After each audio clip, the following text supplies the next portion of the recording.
We're back with part 2 of the Cranberries Trivia Challenge. From unforgettable ballads to fierce anthems, this band gave us it all. Let's see how well you really know the Cranberries. 8. What was the title of their final studio album? A. In the End. B. Final Sound. C. Roses. You have 5 seconds to think. Answer A. In the End was released in 2019 after Dolores' passing. The band completed it using her demo vocals as a tribute. It served as their farewell to fans and to each other. The album was praised for its grace and emotional weight. It gave closure to a remarkable musical journey. 9. What song's video shows the band playing among golden statues? A. Salvation. B. Ode to My Family. C. Ridiculous Thoughts. You have 5 seconds to think. Answer. C. Ridiculous Thoughts. The video for Ridiculous Thoughts features surreal, statue-filled visuals. It reflects the song's themes of confusion and inner struggle. Directed by Samuel Bayer, who also worked with Nirvana, the video matched the raw emotion of the track. It stood out with its symbolic and strange imagery. 10. What genre best describes the Cranberries' music? A. Heavy metal. B. Alternative rock. C. Synth pop. You have 5 seconds to think. Answer. B. Alternative rock. While they dabbled in different sounds, their core was alternative rock. Their music blended indie, pop, and Celtic influences. Dolores' voice added a haunting layer to every track. They stood apart from the 90s grunge wave with elegance. Their sound was both intimate and powerful. 11. What band member was known for his intricate guitar work? A. Mike Hogan. B. Noel Hogan. C. Fergal Lawler. You have 5 seconds to think. Answer. B. Noel Hogan. Noel Hogan was the band's lead guitarist and a key songwriter.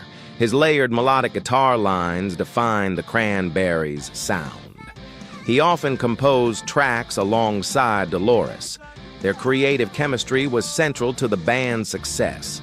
Noel's playing brought depth and emotion to every song. 12. What song features the lyrics? And now you're gone, and I can't go on? A. When you're gone. B. Free to decide. C. No need to argue. You have 5 seconds to think. Answer. A. When you're gone. When You're Gone is a heartbreaking ballad of loss and longing. Dolores' delivery conveys pain with breathtaking beauty. The song became an anthem for those grieving loved ones.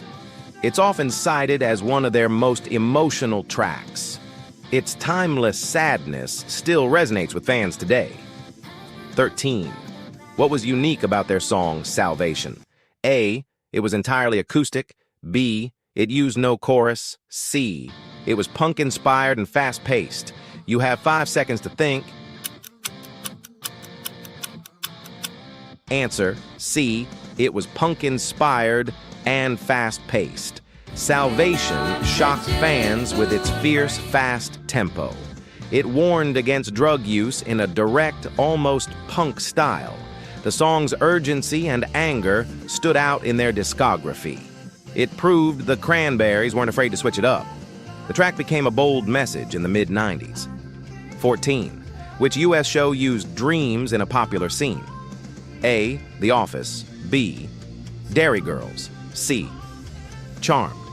You have 5 seconds to think. Answer. B. Dairy Girls.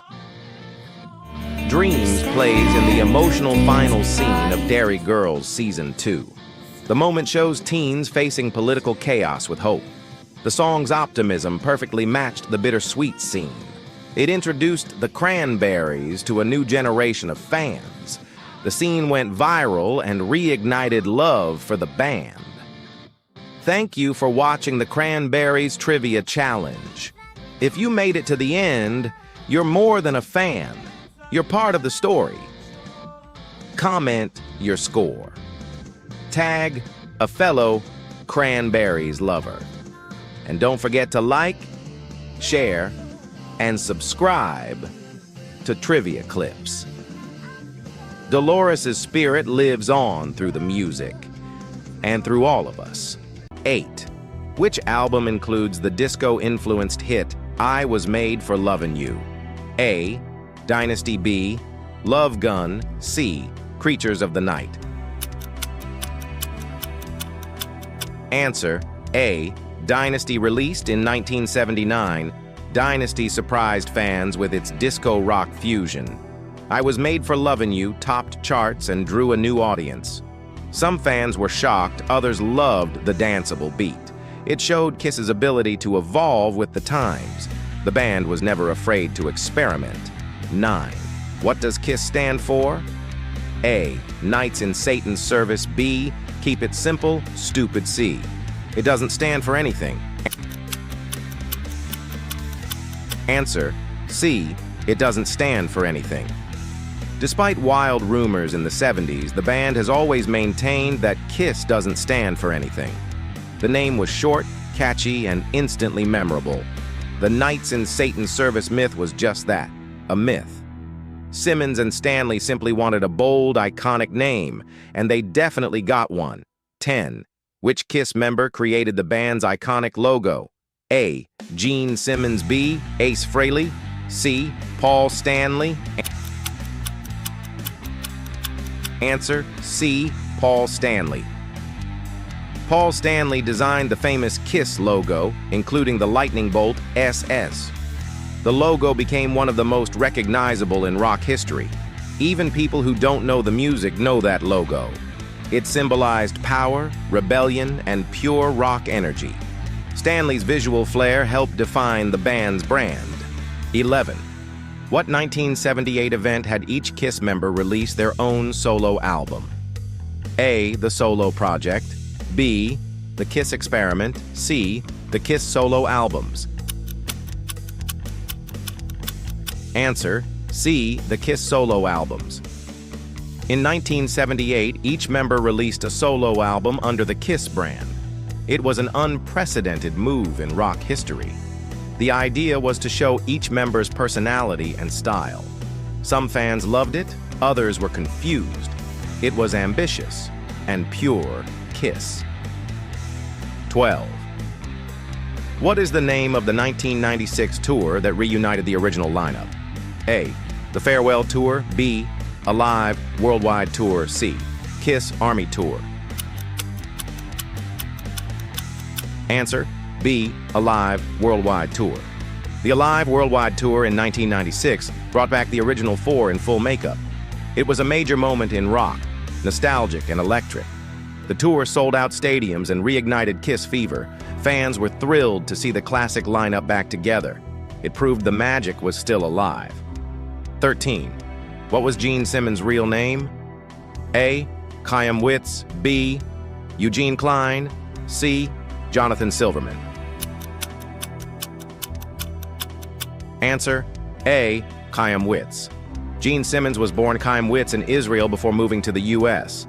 His transformation into the Demon is one of rock's most extreme makeovers. He grew up poor and reinvented himself with ambition and flair. From Hebrew school to rock stages, a wild journey. His story is as dramatic as his performances. On 14, what fan base name is associated with KISS? A. Rock Soldiers. B. KISS Army. C.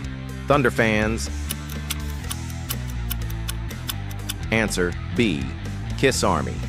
The KISS Army began as a fan club and turned into a movement. It was started by devoted fans in Indiana during the 1970s. The name stuck and became part of the band's identity. Today, the KISS Army is global, loyal, and loud. They're more than fans. They're family. 15. What's KISS's most successful live album? A. Alive 2. B. Alive C. Unplugged. Answer B. Alive. Released in 1975, Alive captured the raw energy of Kiss's concerts.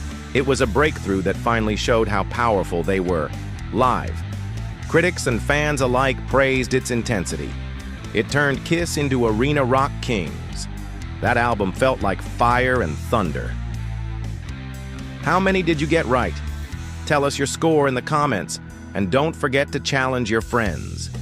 If you love rock, trivia, and iconic bands like Kiss, hit that subscribe button and join the ride. Rock on, Kiss Army!